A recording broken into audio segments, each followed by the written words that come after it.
Welcome back to रिधिसीची vlog. आज नवीन दिवसाची सुरुवात झालेली आहे आणि नवीन दिवस आपल्यासाठी काहीतरी नवीन अनुभव घेऊन येत असतो।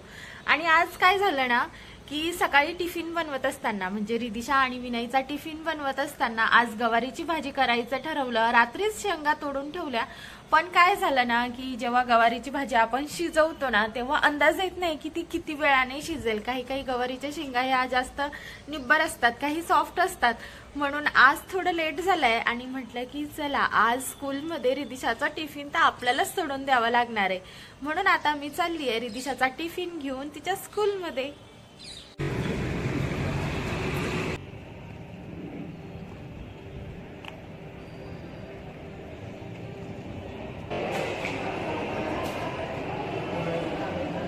रिधिशाचा टिफिन मी आताच सोडून दिलेला आहे आणि बाहेर मस्त छान ऊन पडलेलं आहे। म्हटलं चला आज कुठेतरी जाऊया, कुठेतरी म्हणजे जवळपास जिथे गार्डन वगैरे आहे।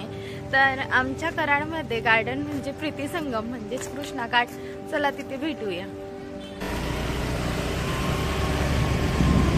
माझ्या बऱ्याच व्हिडिओमध्ये मी कृष्णा नदी तुम्हाला दाखवलेली आहे आणि आता जेव्हा आम्ही चाललो आहे कृष्णा घाटावर, तर जेव्हा आम्ही ब्रिज वरून जातो ना तेव्हा आम्हाला डावीकडे आणि उजवीकडे दोघाही साईडला कृष्णा नदीचे दर्शन होते बघा।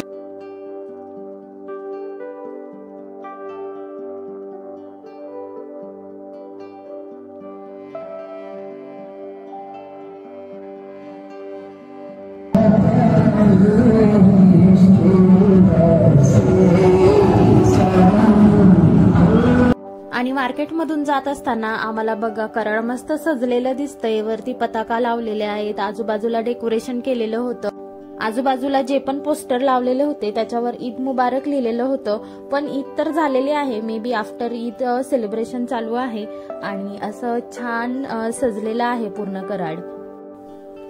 आता इथे आजूबाजूला बघा तुम्हाला ग्रीनरी दिसायला लागली, याचाच अर्थ आपण कृष्णा घाटावर येऊन पोहोचलेलो आहे। आजूबाजूला खूप मोठे मोठे झाडे लावलेले आहेत आणि इथे आल्या आल्या ना आम्हाला मस्त नाश्ता सेंटर दिसलंय आणि ह्या नाश्ता सेंटर मध्ये आम्ही नेहमीच येतो आणि जास्त करून माझ्या हसबंडला आहे ना पोहे खायला खूप आवडतात, म्हणून आता आम्ही ऑर्डर केले आहेत पोहे। मस्त नाश्ता करू आणि मग मी नंतर तुम्हाला गार्डन मध्ये घेऊन जाते। बघा हे बाहेरच जेवण करू राहिले, आज नाश्त्याच्या नावाखाली जेवण। घरी मस्त मी गवारची भाजी आणि चपाती बनवून आलेली आहे, पण तरी सुद्धा इथे आल्यावर जेव्हा पाणीपुरीचा गाडा चालू दिसला तर पाणीपुरी खाण्याचा मोह कोणाला आवरेल। मस्त पाणीपुरीवर ताव मारला आणि मला वाटत नाही आता की घरी जाऊन हे काही जेवणार।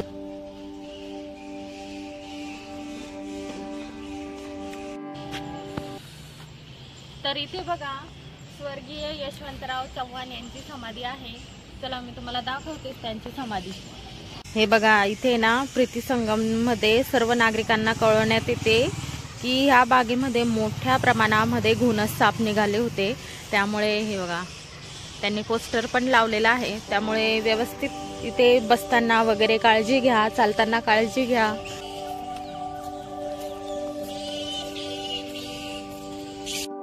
तर इथे बघा याच ठिकाणी स्वर्गीय यशवंतराव चव्हाण यांची समाधी आपल्याला दिसतीये आणि हा असा आजूबाजूचा एरिया म्हणजे हे गार्डन आहे प्रीती संगमचं आणि किती सुंदर बाग आहे बघा, एकदम छान वेल मेंटेन करून ठेवलेली आहे आणि इथे इकडे तिकडे कुठे कचरा पडलेला दिसत नाही। आणि इथे तुम्हाला बघा पक्ष्यांचे आवाज येत असते,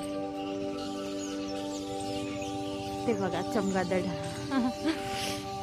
हे बघा असे उलटे लटकलेले असतात, दिसतंय का तुम्हाला?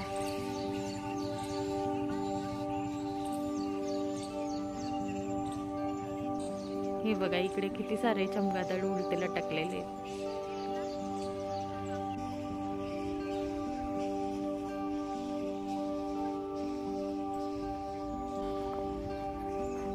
तर हे बघा हे आहे कॅनन बॉल ट्री आणि प्रीती संगम बागेमधलं एक विशेष आकर्षण म्हणजे ह्या झाडांच्या फुलांचा इतका वास सुगंध येतो ना की आजूबाजू म्हणजे 1 किलोमीटर तरी दळवळत असतो।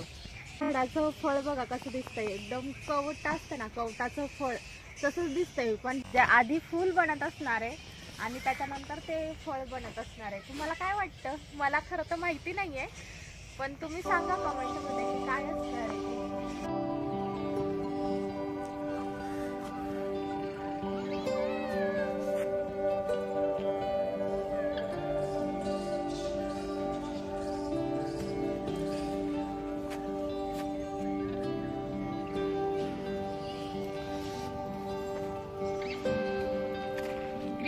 बघून आपलं मन कसं प्रसन्न होऊन जातं बघा. आता हे झाड बघा, याच्यावर पिवळ्या पिवळ्या कलरचे असे टिपके दिलेले आहे.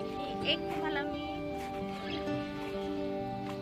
हे बघा, हे फुलाचं झाड किती सुंदर आहे. म्हणजे बघा, हे पिवळ्या कलरचे फुलं आहेत आणि त्या पिवळ्या कलरच्या फुलाच्या शेजारीच असं एक पिवळ्या कलरचं पान येतं आणि बाकी आजूबाजूला सगळं ग्रीनरी, म्हणजे ग्रीन कलरचे पानं. म्हणजे किती सुंदर आहे हे बघा,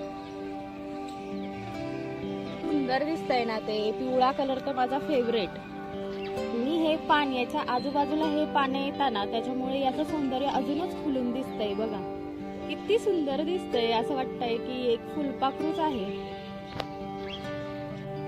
हे झाड तुम्हाला माहितीच आहे, असं ऑरेंज कलरचे छोटे छोटे फुलं येतात त्याला. आता आलेले नाहीयेत, बस फक्त कळ्या आहेत बघा, इथं छोट्या छोट्या कळ्या आहेत.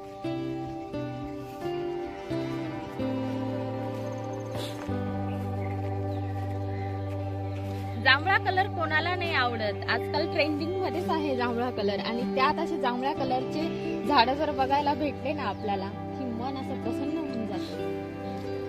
आणि हिरवा कलर किती सुंदर दिसतोय. कोणी याच्या आतमध्ये जाण्याचा प्रयत्न करू नका. जर व्हिडिओ वगैरे तुम्ही बनवत असाल आणि छान अशी शूटिंग घ्यायची आहे तुम्हाला, छान असे काही सीन्स तुम्हाला कॅप्चर करायचे, तरी सुद्धा याच्यामध्ये जाण्याचा प्रयत्न करू नका. कारण की प्रीती संगम बागेमध्ये काही दिवसापासून आहे ना, पायथन म्हणजेच घोणस नावाचा साप निघू राहिलाय आणि अतिविषारी असा तो घोणस साप आहे. त्यामुळे कोणीही यांच्यासोबत छेडछाडी करू नका. And here is another flower, the purple color flower. किती सुंदर दिसतंय बघा.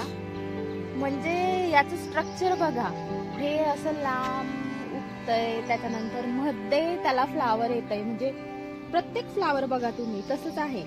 आणि मस्त मधुमक्खी बसते, याच्यामुळे काय असणार आहे ना, या फ्लावर मध्ये मधुमक्खींना जो रस लागतो तो या फ्लावर मध्ये जास्त असणार आहे. आणि इथून थोडस लांबच राहावं लागेल. किती सुंदर दिसतंय जांभळा कलर. आणि इथं मोठे मोठे भुंगे सुद्धा बसलेले राहतात हे बघा. आणि या झाडावर मोठे मोठे भुंगे, त्याच्यानंतर मधमाशी, हे सगळेच बसलेले आहे. त्यामुळे सुद्धा यांना टच करण्याचा प्रयत्न करू नका, नाही तर एखादी मधुमक्खी येईल आणि तुमच्या हाताला टच करून जाईल. कसे वाटले तुम्हाला प्रीती संगम बागेमधले झाडं आणि फुलझाडं? एकदम सुंदर, मस्ट विजिट.